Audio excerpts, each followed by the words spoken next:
सिंहभूम जिला के डीसी महोदय, तो हम पूरा बिहार चुनाव कैंपेन करके आ गए, कहीं नोटिस जारी नहीं हुआ। हमने पूरा झारखंड वैसा ही प्रचार किया, विधानसभा का चुनाव, हम पूरा लोकसभा का चुनाव वैसा ही कैंपेन किए, कहीं नोटिस जारी नहीं हुआ। ठीक है, अगर हमने स्कॉर्पियो के छत में चढ़ा नोटिस जारी किया, तो कल्पना सोरेन का नोटिस कहीं नहीं जारी किए? हेमंत सोरेन रांची में चढ़े स्कॉर्पियो में, कहीं नोटिस जारी किए? आज नरेंद्र मोदी खुला जीप में चढ़ रहे हैं, राहुल गांधी खुला जीप में चढ़ रहे हैं, कन्हैया कुमार से लेकर अरविंद केजरीवाल से लेकर तेजस्वी यादव चढ़ रहे हैं खुला जीप में, कहीं नोटिस जारी हो रहा है। इसीलिए मैं यहाँ के डीसी से पूछूंगा, आपके माध्यम से यहाँ के डीसी से पूछेंगे कि आप अफगानिस्तान से ट्रेनिंग लेकर आए हैं या बाकी भारत के IAS IPS जो लाल बहादुर शास्त्री जो एकेडमी है वहां से ट्रेनिंग लेके आते हैं, आप वहां से ट्रेनिंग लेके आए हैं, या फिर आप अफगानिस्तान से ट्रेनिंग लेकर आए हैं? बताइएगा। या फिर ये भी बताइएगा कि राजा के कहने में ऐसा कर रहे हैं। गांधी ठीक कहते थे कि भारत आजाद होने के बाद जो IAS IPS की व्यवस्था है, ब्यूरोक्रेट्स की व्यवस्था को खत्म कर देना चाहिए। आज देख रहे हैं ब्यूरोक्रेट्स का काम क्या है। आज ये नेताओं विधायकों के इशारे पे काम करते हैं, मंत्री और सरकारों के इशारे पे काम करते हैं। अरे डीसी साहब, हमको भी मालूम है, दलमा का पहाड़ में कोई आदिवासी रहता है तो आग दिखाते हैं, और कोई बिल्डर घर बनाता है चुपचाप हो जाते हैं। हमको मालूम है आप क्या कर रहे हैं, लेकिन हम नहीं चाहते हैं। आप नौकरी के दबाव में है, करिए, लेकिन तो क्यों ऐसा हो रहा है कि जान रहा है कि लड़का गरीब का बात करता है, जान रहा है कि लड़का नौजवान का बात करता है। इसलिए मायरा मासीरा काकीरा आज के सभाए अपना निश्चय करे निये, निर्णय करे निये, अपना जो मत আছে ওইটা আমাদের কিছু ছাপ, আমাদের প্রত্যাশী রামদাস মুর্মু আমাদের চুনাव চিহ্ন কেছি নম্বর 5 আছে, আপনার আশীর্বাদ আমরা আমাকে সবাইকে দিবে, এইটা অনুরোধ করতে আসছে। और एक बात अंत में यही बोलेंगे कि हारे या जीते आपके साथ है, आपके मुद्दों के साथ है, आपके लिए लड़ेंगे, आपके लिए संघर्ष करेंगे। इसी सोच के साथ हम लोग राजनीति में आए हैं। ठीक है, सबाई भालो करे नोटिस जारी कर दिया, हम लोग गाड़ी के ऊपर गए थे प्रचार मैंने नॉमिनेशन करने, तो हम आपके माध्यम से और मीडिया के माध्यम से सिंहभूम जिला यानी इस सिंहभूम जिला के डीसी से पूछना चाहेंगे। पहले तो हम आपको शुभकामना देते हैं कि फ्यूचर में आप कहीं डीसी से भी ऊपर जाइए, आप चीफ सेक्रेटरी बनिए। लेकिन एक सवाल जरूर उनसे हम पूछेंगे आपके माध्यम से कि आप जो IAS IPS का ट्रेनिंग लिए हैं, लाल बहादुर शास्त्री एकेडमी से लिए हैं या अफगानिस्तान में जाके लिए हैं? अगर लाल बहादुर शास्त्री एकेडमी में आपने ट्रेनिंग लिया है, और हेमंत सोरेन उनकी बहू सिखाती है कि आंसू भाई और वोट लीजिए, क्या आंसू से समस्या का समाधान होगा? वोट आंसू के लिए मेरी प्यारी बहनों, मेरी मासियों, काकियों जितने बैठे हैं यहाँ, वोट इसलिए नहीं होता कि कोई आंसू भाई और वोट दें, वोट होता है मुद्दा के लिए, कि जो मेरा मुद्दा पे बात करे, जो मेरे मुद्दे को सुने और उसका समाधान करे, इसलिए वोट होता है। अगर आंसू बहाने से सड़क बन जाती है, यदि आंसू बहाने से हमारे घर के बच्चे पढ़ लिख जाते हैं, यदि आंसू बहाने से हमें नौकरी मिल जाती है, अब भाई आंसू हम आपको वोट देंगे। आप एक व्यक्ति के आंसू में झारखंड के लाखों युवाओं के आंसू को मत भूल जाइएगा। आज लाखों युवाओं को स्टाइपेंड नहीं मिल रहा है। स्टाइपेंड अपना बुझे ना, स्कॉलरशिप যে গভর্নমেন্ট মদত করে পড়াবার জন্য কিলাও একটা স্কলারশিপ ওঠে, আপনি ভালো করে পড়ালেখা করো। आज लाखों नौजवान को स्कॉलरशिप नहीं मिल रहा है, उनका आंसू इस आंसू के सामने फीका नहीं पड़ना चाहिए। और मंत्री ठीक আছে, मंत्री যে রামদাস সোরেন ছিল আমাদের মধ্যে নাই আছে, আমি শ্রদ্ধাঞ্জলি দিচ্ছি, लेकिन दुनिया में जो आया है वो जाएगा, जो आए हैं उनको जाना होगा।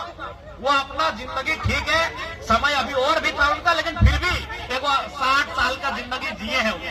यहाँ 25 साल के नौजवान विदेश में टावर लाइन में मर जा रहे हैं।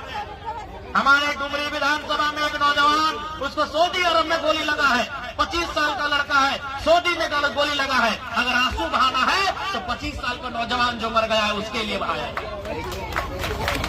उसको सऊदी में गोली लगा है, क्यों लगा है? वो नौकरी करने गया था, झारखंड में नौकरी नहीं मिला इसलिए। तो अगर आंसू बहाना है तो उन नौजवानों के लिए आंसू बहाइए जो 20 साल में विदेश में मर के घर आ रहे हैं, 22 साल उम्र है और मर जा रहे हैं। किस लिए? नौकरी करने गए थे विदेश में। 50 साल भी गोली नहीं आया है, पुलिस गोली मारा है ना। सऊदी का नियम बहुत टफ नियम है, सऊदी अरब में वहां गोली लगा है, अभी भी उसका बॉडी नहीं आया है। आज 1 महीना होने वाला है लगभग, हम लोग रोज वहाँ कंपनी से बात करते हैं कि हम यहाँ के एमएलए बोल रहे हैं, बोला एमएलए साहब मैंने वहाँ का कानून बहुत टफ है, इंग्लिश में उनको हम बात करना पड़ता है, कभी कभी वॉइस मैसेज से बात करना पड़ता है उन लोग से। बोलता है एमएलए साहब यहाँ का कानून बहुत टफ है, इतना आसानी से बॉडी नहीं जाएगा। तो अगर आंसू बहाना है तो ऐसे लोगों के लिए बहाइए, आंसू बहाना है तो उन बेरोजगार भाइयों के लिए बहाइए, आंसू बहाना उन किसानों के लिए बहाइए जो साल भर मेहनत करते हैं और अपना परिवार का भरण पोषण नहीं कर पाते। आज के जाना बोलছে हमारे কাছে खजाना नहीं আছে। बताइए आप, खजाना नहीं है। नेमरा गांव क्या हुआ, 10 दिन में सरकार मुख्यमंत्री अपना पूरा गांव का तस्वीर बदल दिए। 10 दिन पहले जब गुरुजी जिंदा थे, गुरुजी 3 बार के मुख्यमंत्री, हेमंत सोरेन भी 4 बार मुख्यमंत्री बने, लेकिन उस समय तक नेमरा गांव में ठीक से बिजली नहीं था, नेमरा गांव में मोबाइल का लोकेशन नहीं पकड़, टावर नहीं आता था, नेमरा गांव में बढ़िया सड़क नहीं था। आप तो मोबाइल में देखे होंगे, गुरुजी को जलाने जा रहा था तो लोग खेत से होके जा रहा था, सड़क नहीं था। 10 दिन में नेमरा गांव सुधर गया तो क्या झारखंड नहीं सुधरेगा?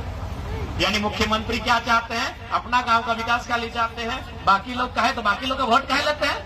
जाइए उधर वोट मांगिए, जहां काम कर रहे हैं वहां वोट मांगिए। इसलिए आज हम मानते हैं और आप भी मानते हैं कि एक सीट से कुछ होगा नहीं, लेकिन ये एक मैसेज जाएगा पूरा झारखंड में, एक मैसेज जाएगा पूरा बिहार में, झारखंड के बगल में जो बंगाल है, उड़ीसा है, वहां भी मैसेज जाएगा कि मंत्री का सीट इन लोग हार गया, मतलब काम ठीक नहीं किया था। अगर जीत जाएगा तो फिर सीना ठोक के बोलेगा 2500 में इन लोग को गुलाम बना लिया। तो आज ये देखना होगा, बिल्कुल माताओं बहनों मायरा मासीरा आपको भी बोलना होगा कि भाई 2500 हम फ्री में नहीं लेंगे, आप उनको दीजिए जो हमारे भाई बहन, हमारे घर के बच्चे 10 साल मेहनत करके पढ़े लिखे, साइकिल का पेडल मार मार के ठंडा में, गर्मी में, धूप में कोचिंग क्लास गए हैं, जो रात 12 बजे, 1 बजे, 2 बजे रात तक, मैंने 18, 20, 22 साल का लड़का लोग आंख में चश्मा लगा लिया पढ़ते पढ़ते, आधा बाल पका लिया पढ़ते पढ़ते। उनको नौकरी देने का काम कीजिए, उनको रोजगार से जोड़िए। हम लोग नहीं चाहते 2500 रुपया। आप अगर इतना ही हमारा चिंता करते हैं तो उनके रोजगार से जोड़िए। सरकार आपकी है, इसीलिए सरकार को चोट देने की आवश्यकता है। और उसके बाद चंपई चाचा, बताइए उनको क्या दुख है? चंपई चाचा मुख्यमंत्री थे, फिर भी उनको बुढ़ाते समय चिंता है कि मेरा बेटा सेट हो जाए, इसीलिए न सीट खड़ा कर दी है बाबूलाल सोरेन को। जब चंपई सोरेन मुख्यमंत्री थे और उनको अपना बेटा का चिंता है, तो आप मुख्यमंत्री नहीं है, फिर भी बेटा का चिंता नहीं कर रहे। सोचिए तो मूर्ख बेवकूफ कौन है, समझिए बेवकूफ जनता है कि नहीं। चंपई चाचा मुख्यमंत्री छिलो, आज के एमएलए আছে, आज के मुख्यमंत्री ना किंतु एमएलए আছে चंपई चाचा, তাও চিন্তা করছে নিজের ছেলে, তাও চিন্তা করছে নিজের ছেলে। तो भाई जब वो मुख्यमंत्री होकर अपना बेटा का चिंता कर रहा है, तो हम लोग तो गांव का गरीब किसान है, हमको तो ज्यादा चिंता करना चाहिए। उनको नहीं करने से भी कम से कम तो कई करोड़ टका उनके पास होगा। कितना करोड़ होगा जिसका कोई हिसाब नहीं है। अभी भी उनको महीना का 2 लाख सैलरी से ज्यादा मिल रहा है, अभी उनको 2 लाख रुपया महीना मिल रहा है। तो जिस इंसान को 2 लाख रुपया सैलरी मिल रहा है, उसको बेटा का चिंता है। तो हम लोग तो 10,000 कमा रहे हैं, बेटा लोग का चिंता नहीं कीजिएगा, बेटी लोग का चिंता नहीं कीजिएगा कि उनका पढ़ाई लिखाई कैसे हो। 2 लाख कमाने वाला को चिंता है, अपना बेटा को टिकट दिला के चुनाव लड़ा रहा है।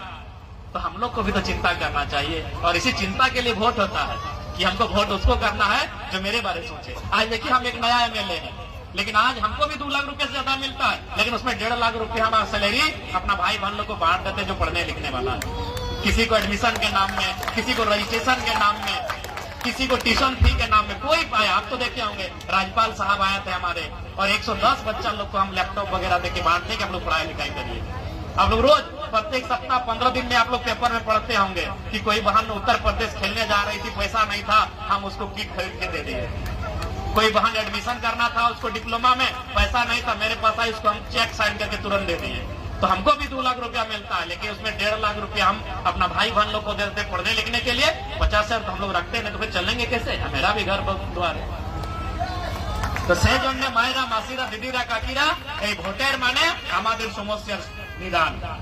पर आप देख सकते हैं कि आज अकेला विधायक है और सबका नजर हम पे। क्यों नजर है? न हम जनता का बात करते हैं, हम जनता के बाल बच्चों के भविष्य का बात करते हैं, इसीलिए सबका नजर हम पे। आपको भी मालूम होगा जब हम लोग आए थे चुनाव का नॉमिनेशन करने के लिए, डीसीए